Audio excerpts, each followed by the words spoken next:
They barred her from the kitchen. So why did every man at the ranch start waiting for her food? The fire snapped sharp against the cold as Clara's hands moved fast over a dented pot, her breath fogging in the dark. Somewhere behind her, boots shifted, then stilled. No one spoke. Just the scrape of a spoon, the low crackle of wood, and something unspoken hanging in the air, like they all knew this wasn't supposed to happen, but no one stopped it. Follow along. This story might stay with you longer than you expect. The wind hit her before the ranch did. It came down off the rocky hills like it had teeth, sharp and dry, tugging at Clara Whitmore's dress and pushing dust against her face until she had to squint just to keep her eyes open. She stood there anyway, one hand on the rough wood of the gate, the other wrapped tight around a small wooden box she'd carried for 26 miles. Iron Ridge Ranch spread out behind that gate like it had no end. Fences ran across the land in straight lines that cut through the pale grass and disappeared into the low hills. The barn sat off to the right, wide and dark, its doors open just enough to show the shapes of horses shifting inside. Beyond it, the main house stood up against the ridge, stone and timber, solid and still, catching the last of the afternoon light. Clara swallowed once and wiped her mouth with the back of her wrist. Dust again. It was in her teeth now. "Well," she said under her breath, more to the wind than anything else, "that's it then." She pushed the gate. It groaned as it opened, the sound long and tired, like it hadn't been asked to move gently in years. A few heads turned in the yard. Men paused mid-step. One of them leaned against a post, rolling a cigarette, and watched her come in like he had all the time in the world. Clara kept walking. Her boots were worn thin at the heel, and the left one made a soft, dragging sound every third step. She could feel it. She kept her back straight anyway. The man by the post let out a short breath that might have been a laugh. "You lost?" he called. "No, sir," Clara said, not stopping. "I'm looking for Mr. Crow." That got a few more eyes on her. The man pushed off the post and took his time walking over. Sun had burned his skin dark, and his hat sat low over his brow like it belonged there more than his hair did. "You are?" he said. "Yes." "And what for?" "Work." That did it. Someone behind him chuckled. Another man spat into the dirt and shook his head. The first man looked her over slow, her dust-covered dress, the cracked boots, the box in her hands. "Work," he repeated. "Here." "Yes." He rubbed his jaw like he was trying to decide whether she was serious or just stubborn. "Well," he said finally, "you got nerve. I'll give you that." Clara didn't answer. She shifted the box slightly in her grip. "My name's Harlan Pike," he went on. "I run things around here when Mr. Crow ain't got the time." "I didn't come to see you," Clara said. The yard went quiet for half a second. Harlan's mouth twitched, not quite a smile. "No," he said slowly. "I reckon you didn't." He jerked his chin toward the house. "Front door. Knock loud. He don't like repeating himself." Clara nodded once and walked past him. The porch boards creaked under her weight. Up close, the house looked even bigger, but not new. The edges were worn. One of the rail posts had a crack running down its side. The kind of place that had been built to last, then left alone to prove it. She raised her hand and knocked. Once. Twice. The door opened on the second. Daniel Crow stood there like he'd been there the whole time. He was taller than she expected, broad through the shoulders, shirt sleeves rolled to the elbow, forearms marked with old scars and dust that hadn't come off. His hair was dark with streaks of gray at the temples, and his eyes, they didn't move much. "What?" he said. Clara drew a breath. "My name is Clara Whitmore," she said. "My mother worked here, in the kitchen."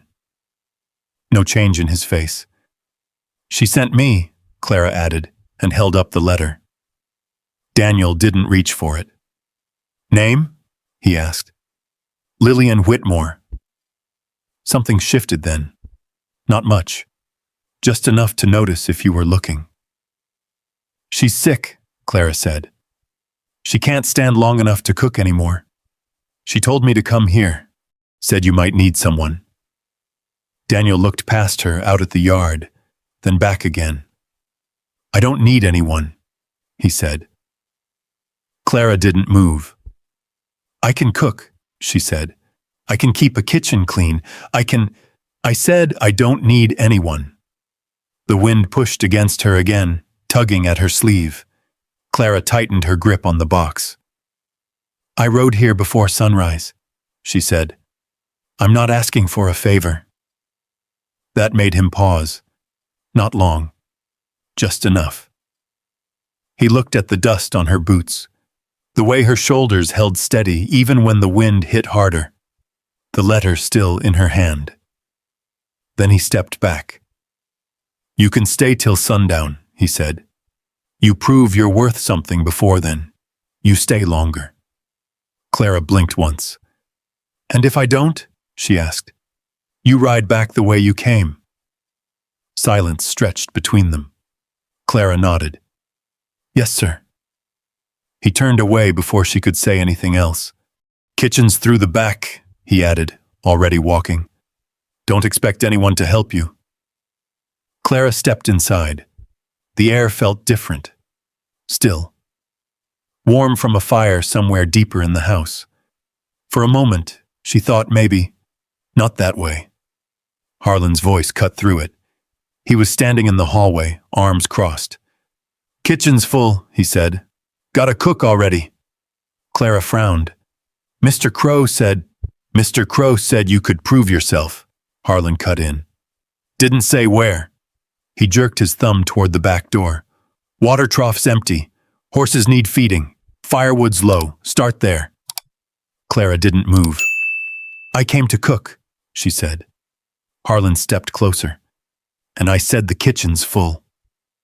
Their eyes met for a second. Then he turned away like it was already settled. "Sun's dropping," he said over his shoulder. "Clock's running." The back door slammed behind him.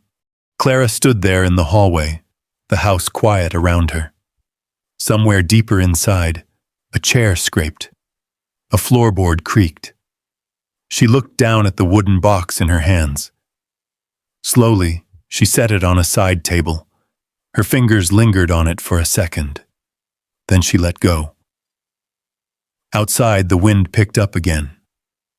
Clara stepped through the back door and into the yard, where the trough sat dry and the horses shifted restlessly in their stalls.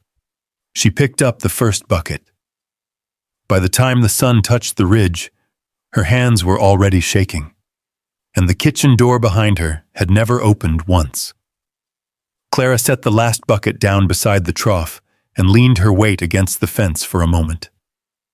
The horses drank without looking at her. Steam rose faint from their nostrils in the cooling air. Her palms were raw. One had split just below the thumb. She pressed it against her skirt without thinking, then straightened before anyone could see. "Still standing, huh?" The voice came from behind her. Low, not mocking, just stating a fact. She turned. A young man stood near the post, hat in hand, maybe 25. Quiet eyes. He held a small bundle of split wood. "I figured you might need more of this," he said, setting it down near the shed. "Name's Eli." Clara nodded once. "Thank you." He didn't ask anything else. Didn't stay. Just gave a short tip of his head and walked off toward the barn. That was the first kindness she'd been given all day. It didn't last long. "Whitmore!" Harlan Pike's voice cracked across the yard like a whip. Clara turned. "You done admiring yourself?" he said. "Feet ain't measured, pens ain't cleaned, and if those horses colic tonight, I'll put that on you." Clara picked up the shovel without answering. The rest of the day passed in pieces. Dust, sweat, The scrape of metal against wood, the smell of hay gone stale at the bottom of a trough. Somewhere along the way, someone knocked over a sack of grain, and Harlan made sure she was the one blamed for it. She didn't argue. By late afternoon, her stomach had gone quiet. Not full, just done asking. The kitchen door stayed closed. Once she passed close enough to smell something cooking inside. Meat, maybe. Bread, if she wasn't mistaken. The scent hit her so sudden she had to stop walking for a second. Then Harlan's shadow crossed the doorway, and the door shut again. By sundown, the sky turned the color of rust. The crew gathered near the bunkhouse, eating from tin plates, voices low and easy. Clara stayed near the shed, rinsing her hands with water that tasted faintly of iron. No one called her over. She didn't expect them to. Night came quick in that valley. The wind dropped just enough for the cold to settle in. Clara pulled her sleeves down and moved toward the back of the property where the ground dipped slightly. There, half hidden behind a stack of broken boards, sat an old iron grate and a fire pit that hadn't been used in a while. She knelt. The wood Eli had left was still there. She arranged it slowly, struck a match, shielded the flame with her hand until it caught out. The fire came to life with a soft crackle. Clara sat back on her heels and opened the wooden box she had carried all the way from home. Inside, wrapped in cloth, was a small jar. A spoon. A folded scrap of paper, worn soft at the edges. She didn't read it. She didn't need to. Instead, she stood and walked back toward the supply shed. It took longer than it should have. Flour fuss was kept in a barrel with a loose lid. Someone had left it open. Sugar sat in a sack tied too tight to untie without a knife. She found a handful of potatoes near the corner, half forgotten. A strip of salt pork hanging low enough to reach. She took only what she needed. No more. Back at the fire, she worked without hurry. Water first, then the potatoes, cut rough with a dull blade she found near the post. The pork went in next, the fat melting slowly, rising to the surface in thin circles that caught the firelight. The smell came steady, warm, real. She stirred with the spoon from her box. The metal tapped the side of the pot in a soft rhythm. The only sound in the dark, besides the wind moving through dry grass. Footsteps came before voices. One man, then another. They didn't speak to her, just stood there a moment, watching the steam rise, the fire burn low and steady. "Smells better than Pike's cooking," someone muttered. A quiet laugh followed. Clara didn't look up. She kept stirring. After a while, she reached for a tin cup, filled it, and set it on a crate beside her without saying a word. The first man stepped forward, took it, tasted. He didn't say anything, but he didn't leave either. More came after that. Slow at first, then steady. No one asked permission. No one offered thanks. They ate in silence, crouched near the fire or standing with their backs to the wind.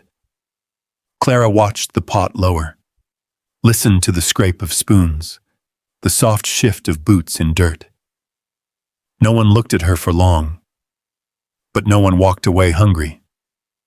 By the time the fire burned down to red coals, the pot was empty, completely empty. Clara sat there a moment, hands resting in her lap, the heat from the fire fading against her skin. From the porch of the main house, a figure stood in shadow. Daniel Crow. He didn't move, didn't call out.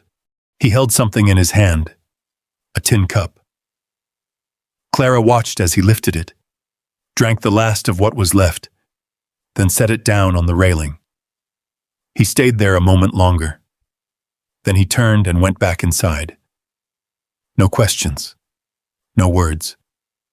Behind her, one of the men set his empty bowl down on the crate and nudged it back toward her. "Same time tomorrow?" he said quietly. Clara looked at the empty pot, then at the dark window of the kitchen, still closed. She didn't answer, but she reached for more wood. The next day came early and hard. Clara woke before the light settled over the hills, the cold biting through the thin blanket she'd been given in a narrow room near the back of the house. The kind of room meant for storage, not sleep. She sat up, pulled her boots on without lacing them fully, and stepped outside into air that smelled like dry grass and something waiting. By mid-morning, the wind changed. It came low at first, dragging across the ground instead of down from the ridge. Horses shifted in their pens. One kicked the side rail hard enough to rattle the boards. Eli noticed it first. "Storm's coming," he said quietly, tightening a strap on the saddle. "Not a small one." No one argued. By noon, the sky had turned the color of old iron. The first gust hit like a wall. Dust rose in sheets. The fences creaked under the pressure. A loose shutter on the barn snapped back and forth until someone slammed it shut with a curse. "Move them," Harlan shouted. "Get the herd down past the lower fence." Men scattered. Clara stayed where she was for a second too long, watching the sky press down on the land. Then she moved. The fire pit was half buried under blowing dirt. She cleared it with her hands, coughing once as the dust caught in her throat. The wood she'd stacked the night before was still dry underneath. She struck a match. It took 3 tries before it held. By the time the fire caught, the wind was howling steady. Clara dragged a kettle over, filled it from a barrel, and set it low over the flame. The metal rattled against the grate. She didn't think. She just worked. Cloth tore easy enough when you pulled it hard. She found old shirts in a crate behind the shed and ripped them into strips, stacking them beside the kettle as the water heated. A man stumbled past her, holding his arm close to his side. "Sit," she said. He didn't argue. Blood had soaked through his sleeve, dark and spreading. Not deep, but enough.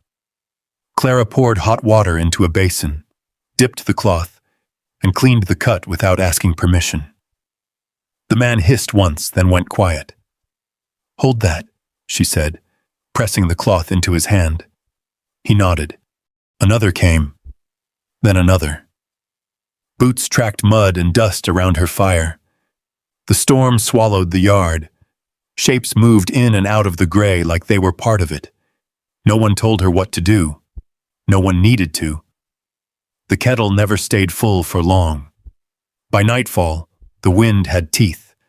The herd broke once, just for a second, but it was enough.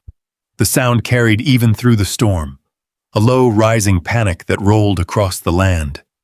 "Fences down!" someone shouted. Clara looked up. For a moment, she almost stayed. Then she grabbed a lantern and ran. The lower pasture was chaos. Cattle pressed against each other, hooves tearing into the wet ground, eyes wide and white. Men moved through them, shouting, pushing, trying to turn the herd back toward the line. Clara stayed at the edge, breathing hard, the lantern shaking slightly in her hand. Then she heard it. Not the herd. Something sharper. A horse. She followed the sound. The animal was down near the far post, one leg caught awkward beneath it.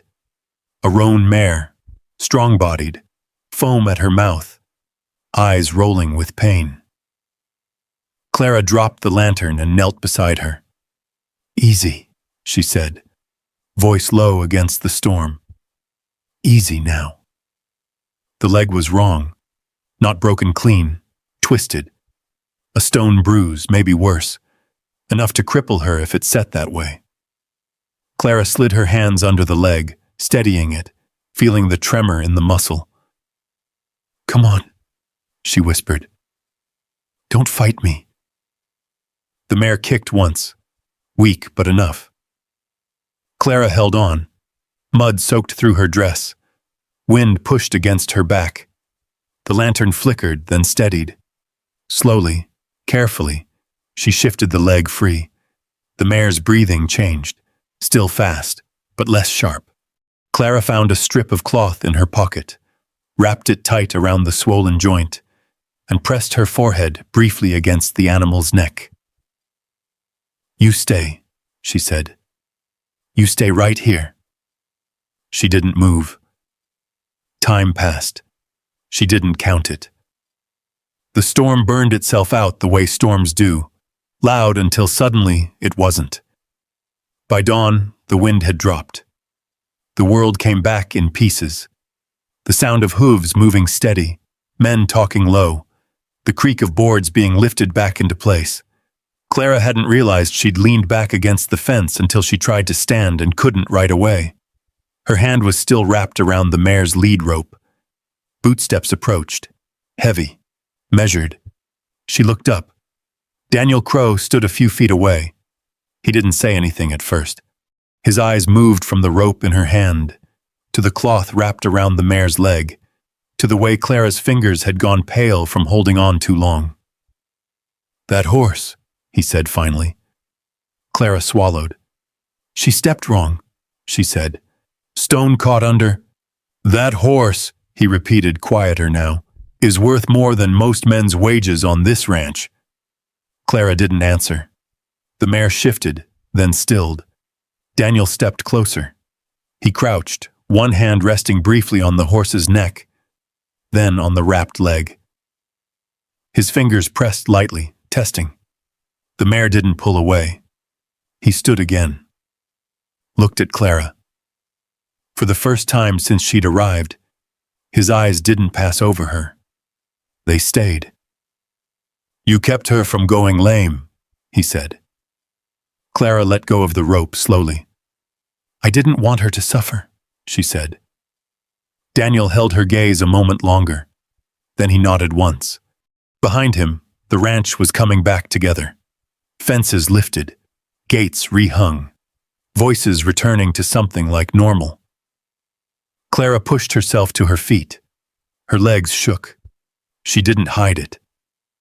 Daniel turned, already walking back toward the yard. He didn't thank her. He didn't call her back. But he didn't look away either. Clara stood there in the quiet that followed the storm, mud drying on her hands, the rope still warm from where she'd held it, and for the first time since she'd stepped through that gate. The kitchen door in the distance stood slightly open. Clara didn't move right away.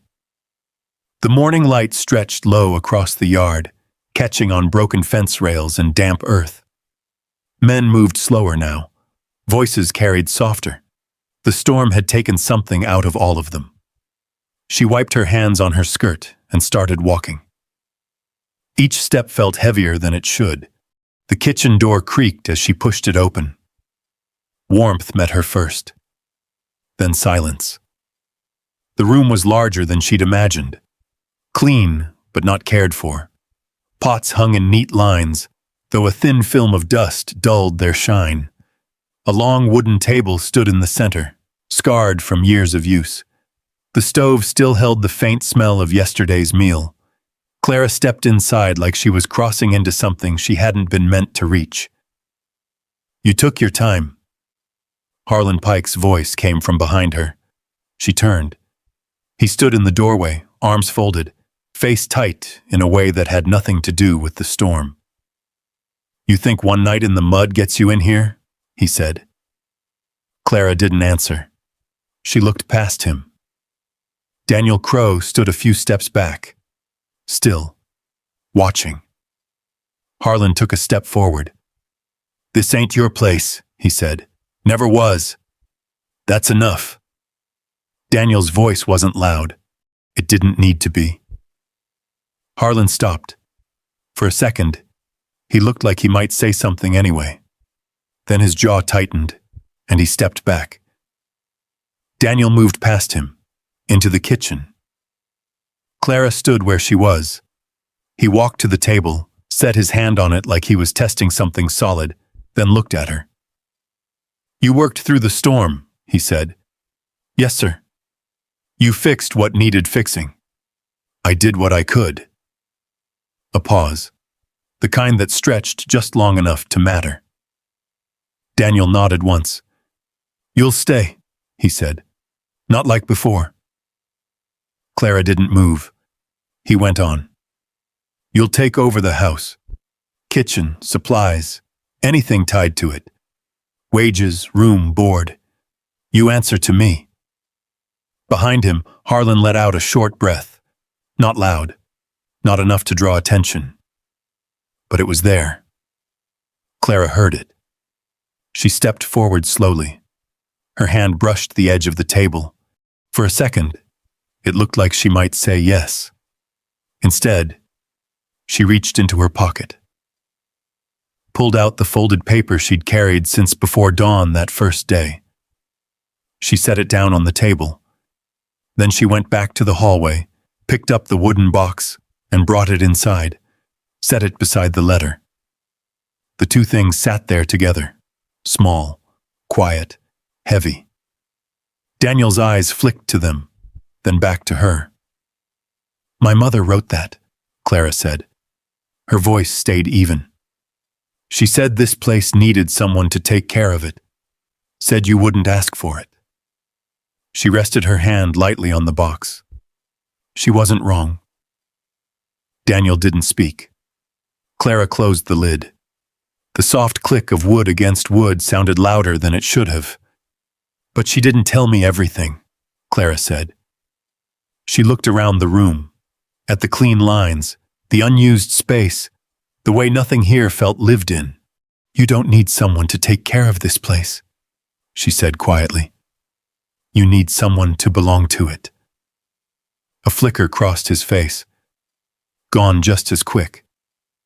Clara picked up the box. "And I don't belong here." The words settled into the room. No one argued. Not Harlan. Not Daniel. Clara stepped back. "You paid me for the work," she said. "That's enough." She turned, walked out of the kitchen. The hallway felt colder now. Behind her, no one called her name. Outside, the yard stretched wide and empty. The wind had settled. The storm had passed. She crossed the dirt without looking back. At the gate, she paused just long enough to adjust the strap of her bag. Her fingers brushed the edge of the wooden box again. Then she pushed the gate open. It groaned the same way it had when she first arrived. She stepped through and kept walking. Behind her, on the porch of Iron Ridge Ranch, Daniel Crow stood still. One hand resting flat on the kitchen table he couldn't seem to leave. He didn't follow. He didn't speak. He just stood there, watching the space she'd left behind fill with silence. The kitchen still smelled faintly of ash and boiled coffee. Daniel didn't move for a long while. Outside, the ranch had already begun to return to its rhythm.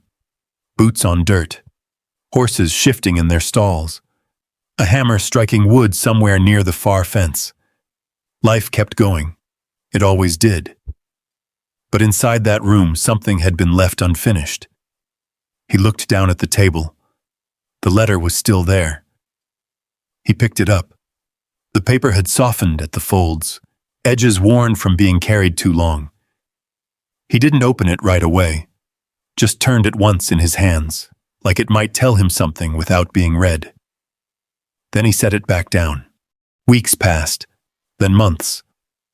Winter brushed the edges of Silver Butte early that year. Frost crept along the fence lines before dawn, and the mornings carried a bite that settled into bone. Iron Ridge Ranch held steady, but not the same. Meals were cooked again, orders given, work done right. Still, something small stayed out of place. Men lingered less at the table. The kitchen never quite warmed the way it had for those few nights after the storm. One afternoon, Eli Turner rode in from town with supplies tied behind his saddle. He didn't say much as he unloaded, just worked steady. But before he left, he paused near the porch. "There's a place down in Dry Hollow," he said, not looking directly at Daniel.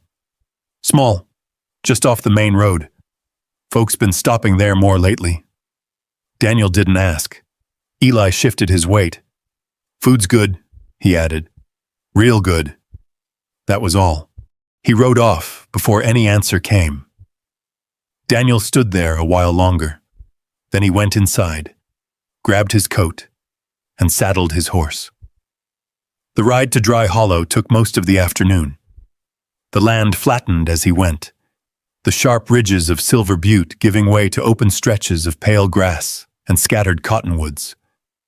The road narrowed near the creek crossing, then widened again as it reached the edge of town. Dry Hollow wasn't much. A general store, a blacksmith. 2 rows of buildings with faded signs swinging in the wind, and near the end of the street, a small wooden house with its front door open. A hand-painted sign hung crooked above it. No name, just a place. Daniel tied his horse to the post outside. For a second, he didn't go in. The sound reached him first. A low murmur of voices. The clink of a fork against a plate. Then the smell. Warm bread. Cooked meat. Something slow and steady underneath it all. He pushed the door open. A small bell rang overhead. Clara stood behind the counter. She didn't look up right away. Her hands were steady, slicing through a loaf of bread with a clean, even motion. The knife scraped softly against the wooden board. A few men sat at the tables. Cowboys. Some from Iron Ridge. They didn't turn. They didn't need to. They already knew who had walked in.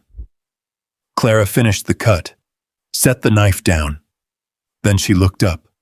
Their eyes met across the room. Neither of them spoke. Daniel stepped forward. 1 step, then another. He reached into his coat and pulled something out. A small bundle wrapped in cloth. He set it on the counter, unwrapped it slowly. Inside was a loaf of bread, rough, uneven, the crust a little too dark on one side. Clara looked at it, then at him. He didn't explain, didn't try to, just stood there, one hand resting lightly against the edge of the counter. Waiting. Clara reached out, picked up the bread, turned it once in her hands. Then she took the knife again, cut a piece, brought it to her mouth. Chewed slowly. The room stayed quiet. After a moment, she set the knife down, not gently, not harshly, just enough to be heard. Daniel's hand tightened slightly against the wood, but he didn't speak. Clara wiped her fingers on a cloth. Then she turned, walked back toward the stove, left the bread where it was, left him standing there. The back door of the kitchen stood open. A thin line of late afternoon light stretched across the floor. Wind slipped in through it, carrying the faint scent of dry grass and distant hills. Daniel stayed where he was. He didn't follow, didn't reach for the bread, didn't ask. He just stood there, in a place that wasn't his anymore, waiting to see if he would be. And somewhere behind the counter, out of sight, Clara moved quietly through the kitchen, not closing the door. The light stayed there, stretched across the floor like something waiting, and if you stood where Daniel stood, you might feel it too. That moment where pride has nowhere left to hide, where the only thing heavier than the silence is the chance you almost lost. Because sometimes love doesn't arrive the way you expect. It doesn't come dressed in certainty or loud promises. Sometimes it comes in small things, a plate left warm, a door left open, a second chance you weren't sure you deserved. And maybe you've been there. Maybe you've let something good walk away, thinking you had time to figure it out later, only to realize later doesn't always come. But every once in a while, life gives you a quiet way back in. Not with words, not with forgiveness handed to you, just a space, and the choice to step into it. Clara didn't close that door.